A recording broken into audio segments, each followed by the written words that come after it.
एक समय की बात है, माधुरी और अंजू अपने माता पिता के साथ कैलाशपुर नाम के गांव में रहा करती थी। उन दोनों के पिता दीनानाथ एक गरीब मजदूर थे। वो मजदूरी करके अपने घर का गुजारा किया करते थे। एक दिन माधुरी और अंजू की शादी तय हो जाती है। भाई साहब, हमें आपकी दोनों बेटियां बहुत अच्छी लगी, इसीलिए मैं अपनी दोनों बेटों की शादी आपकी दोनों बेटियों से करने के लिए तैयार हूँ। लेकिन 2 महीने के बाद मैं अपने बेटे की शादी करूँगा। कोई बात नहीं भाई साहब, हमें भी ये रिश्ता मंजूर है। लड़की वालों के जाने के बाद दीनानाथ अपनी पत्नी कौशल्या से बोलता है। कौशल्या, 2 महीने बाद हमारी दोनों बेटियों की शादी है, लेकिन हमारे पास इतने पैसे नहीं है कि हम इनकी शादी कर सके, और इतने अच्छे परिवार और लड़के मिलना मुश्किल है। इसीलिए ये रिश्ता हमें अपने हाथ से जाने नहीं देना है और तुम सबको मिलकर मेरा हाथ बटाना है। तुम सब कोई न कोई छोटा मोटा काम पकड़ लो, जिससे कि हम थोड़े बहुत ज्यादा रुपए इकट्ठा कर सके। हाँ, आप बिल्कुल सही कह रहे हैं। हमारे पास कोई भी जमा पूंजी नहीं है जिससे कि हम अपनी दोनों बेटियों की शादी कर सके, इसीलिए अब से मैं भी काम करूंगी। अगले दिन से ही दीनानाथ मजदूरी के साथ साथ हलवाई के यहाँ बर्तन मांजने और सफाई करने का काम करने लगता है। दूसरी तरफ कौशल्या सेठानी की यहाँ साफ सफाई का काम करने लगती है और माधुरी और अंजू भी छोटे मोटे काम पकड़ लेती है। इसी तरह सभी मिलकर खूब मेहनत करते हैं। ऐसे ही दिन बीत रहे होते हैं। दीनानाथ के ज्यादा काम करने के कारण उसकी तबीयत खराब हो जाती है और उसे अचानक अस्पताल में भर्ती करवाना पड़ता है, जिसमें सभी की कमाए हुए पैसे दीनानाथ के इलाज में लग जाते हैं। जिसके बाद कौशल्या ये सोचकर बहुत उदास रहने लगती है कि उसकी दोनों बेटियों की शादी कैसे होगी, क्योंकि दीनानाथ काम करने की हालत में नहीं था। उसे हमेशा सहारे की जरूरत थी, इसीलिए कौशल्या भी काम पर नहीं जा पाती थी। वहीं माधुरी और अंजू भी छोटे मोटे काम करती थी, जिनसे सिर्फ उनके घर की 2 वक्त की रोटी ही चल पाती थी। माँ, अब हम दोनों की शादी के लिए पैसे कहाँ से आएंगे?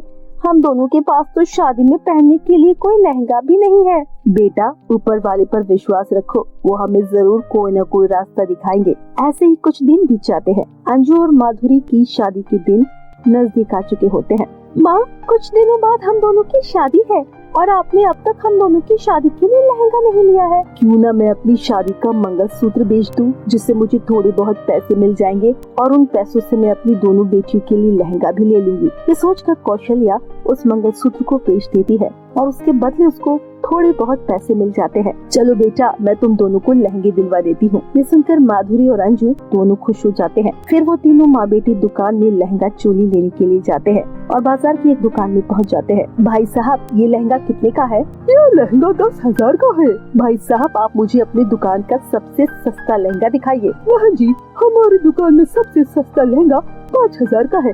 क्या मैं आपको वो लहंगा दिखाऊं? भाई साहब, मेरे पास तो सिर्फ 5,000 ही है और मुझे अपनी दोनों बेटियों के लिए लहंगा चाहिए। क्या आप मुझे एक लहंगा उधार दे सकते हैं? अरे, यह कोई किराने की दुकान नहीं है जो तुम उधार मांगने आई हो। भला 5,000 की चीज तुम्हें कोई उधार क्यों देगा? चलो चलो, निकलो मेरी दुकान से। दुकानदार उन तीनों को दुकान से बाहर निकाल देता है। वो तीनों बहुत दुखी हो जाती है। जिसके बाद वो तीनों सस्ते लहंगे के चक्कर में सारा मार्केट घूम लेती है, लेकिन फिर भी उनको कोई सस्ता लहंगा नहीं मिलता है। जिसके बाद तीनों माँ बेटी वापस घर चले जाते हैं। क्या हुआ कौशल्या, तुम लहंगा लेकर नहीं आई? कौशल्या दीनानाथ को सारी बात बताती है। मैं क्या करूँ कौशल्या, मेरी तो कुछ समझ नहीं आ रहा है। भगवान जी हमें कैसे कैसे दिन दिखा रहे हैं। अगर मैं बीमार ना होता तो दोनों बेटियों की शादी अच्छे से कर पाते, लेकिन मेरे बीमार होने के कारण सारे पैसे अस्पताल में चले गए। मुझे माफ कर दो मेरी दोनों बेटियाँ। कोई बात नहीं पिताजी, आप ठीक है। हम दोनों के लिए वही बहुत है। शादी तो बाद में भी हो सकती है। ऐसे ही कुछ दिन बीत जाते हैं। शादी के लिए सिर्फ एक ही दिन बचा होता है। अंजू और माधुरी का लहंगा चोली अभी भी नहीं आया था, इसीलिए वो दोनों बहुत उदास बैठी थी। उनको समझ ही नहीं आता है कि वो क्या करे। तभी उनके दरवाजे पर एक छोटा बच्चा आता है। दीदी दीदी, मुझे बहुत भूख लगी है, आप मुझे कुछ खाने के लिए दे दीजिए ना। बच्चे के ऐसा बोलने पर अंजू उस बच्चे के लिए खाना लेकर आती है। बेटा, हमारे पास खाने के लिए और कुछ नहीं है, बस ये खिचड़ी है, तुम इसको खाकर अपना पेट भर सकते हो। वो बच्चा खिचड़ी खा लेता है और बोलता है, दीदी थोड़ा सा पानी मिलेगा? अंजू उस बच्चे के लिए पानी लाती है। दीदी, आपका बहुत बहुत शुक्रिया, आपने मुझे खाना खिलाया। मेरे पास आपको देने के लिए सिर्फ ये कटोरा है। ये कोई मामूली कटोरा नहीं है, बल्कि बहुत ही कीमती है।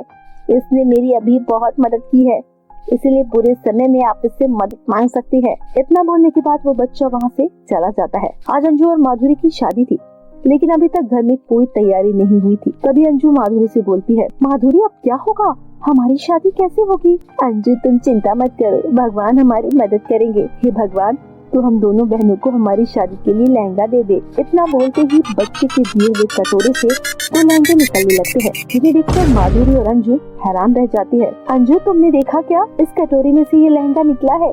लेकिन ऐसे कैसे हो सकता है? दीदी, हो सकता है उस छोटे बच्चे ने मुझे बताया था ये कटोरा बुरे वक्त में हमारी मदद करेगा। तुमने अभी लहंगा मांगा और तुरंत हमारे सामने लहंगा आ गया। जरूर ये जादुई कटोरा है। क्यों ना हम इससे और भी कुछ मांग के देखें। इतना बोलने के बाद अंजू कटोरे से अपने पिताजी को ठीक करने के लिए बोलती है, जिसके बाद दीनानाथ बिल्कुल स्वस्थ हो जाता है। उस जादुई कटोरी की मदद से शादी की डेकोरेशन, खाना पीना सब कुछ हो जाता है और इस तरह उन दोनों बहनों की शादी भी धूमधाम से हो जाती है। जिसके बाद अंजू और माधुरी हंसी खुशी अपना जीवन अपने ससुराल में बिताते हैं। वहीं दूसरी ओर जादुई कटोरी की मदद से दीनानाथ और कौशल्या अपनी जिंदगी हंसी खुशी से बिताते हैं और साथ में गरीब और अनाथ लोगों की मदद भी किया करते हैं।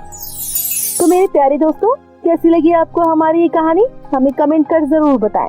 अगर कहानी अच्छी लगी हो तो वीडियो को लाइक, चैनल को सब्सक्राइब करना ना भूलें। फिर मिलती हूँ आपसे नई और मजेदार इंटरेस्टिंग कहानी के साथ। तब तक के लिए बाय बाय दोस्तों।